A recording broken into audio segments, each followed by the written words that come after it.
Ya, menanggapi pernyataan Bapak Hotman Paris, di mana klien kami Peggy Setiawan bisa ditersangkakan lagi setelah batal penetapan tersangkanya berdasarkan putusan pra-peradilan nomor 10 garis miring PIT titik pra garis miring 2024 PN Bandung. Jadi begini, di dalam amar putusan pra-peradilan Peggy Setiawan ini, pada angka 5 itu dinyatakan bahwa menyatakan tidak sah segala keputusan atau penetapan yang dikeluarkan lebih lanjut oleh termohon yang berkenaan dengan penetapan tersangka atas diri pemohon oleh termohon. Nah, jadi berdasarkan amar putusan nomor 5 yang menyatakan tidak sah segala keputusan atau penetapan yang dikeluarkan lebih lanjut oleh termohon yang berkenaan dengan penetapan tersangka atas diri pemohon, itu berarti ini sudah terkunci. Ya. Berarti Peggy Setiawan dalam kasus pembunuhan Pina Eki ini, Peggy Setiawan klien kami ini, tidak dapat ditersangkakan lagi. Karena sudah terkunci di dalam amar putusan nomor 5 tadi.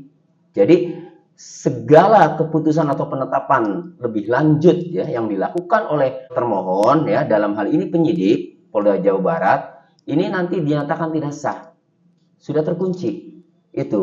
Nah, kemudian di dalam pasal 83 KUHP putusan pra-peradilan itu tidak dapat dilakukan upaya hukum ya.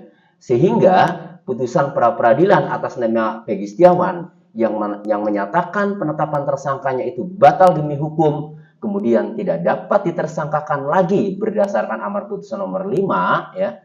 Ini sudah final, sudah berkekuatan hukum tetap. Itu.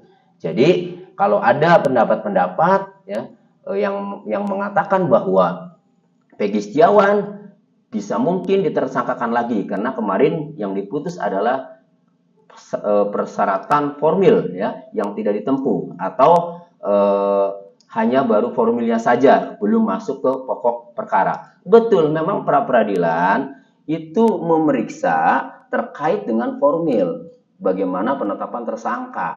Nah, lalu apakah penyidik kemudian menindaklanjuti lagi berdasarkan putusan pengadilan, berdasarkan putusan pra-peradilan atas nama Peggy Setiawan ini, kami sebagai penasihat hukum Peggy Setiawan telah mendapatkan satu SP3 ya.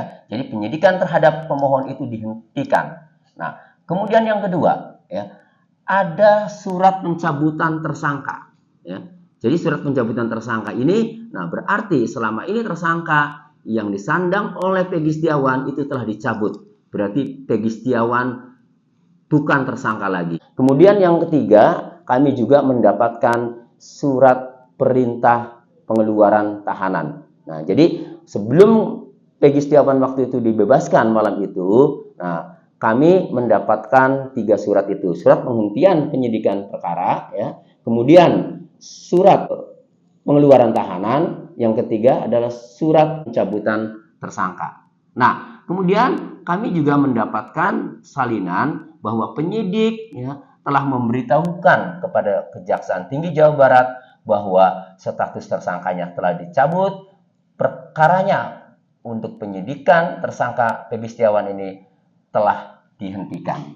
Itu. Nah, sehingga kami berkesimpulan bahwa Peggy Setiawan ini tidak akan bisa ditersangkakan lagi ya. Kecuali silakan penyidik kalau mau membuka lagi ya atau melanjutkan perkara kasus Pina Eki ini, silakan telusuri dari nol, silakan usut lagi, selidiki dari nol ya.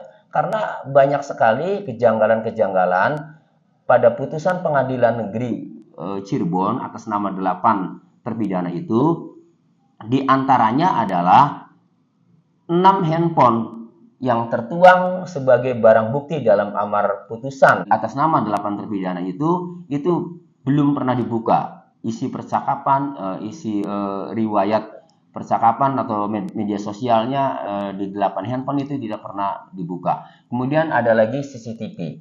Kesaksian Dodi Irwanto dan Gugun Gumilar itu tidak pernah dibuka. Nah, itu kan ada kejanggalan, sehingga penyidik Polda Jawa Barat kalau melakukan penyidikan lagi terhadap kasus Tina Eki ini, cobalah buka CCTV, cobalah buka handphone yang sudah disita, yang sudah menjadi barang bukti. Itu. Download Tribun X sekarang, menghadirkan lokal menjadi Indonesia.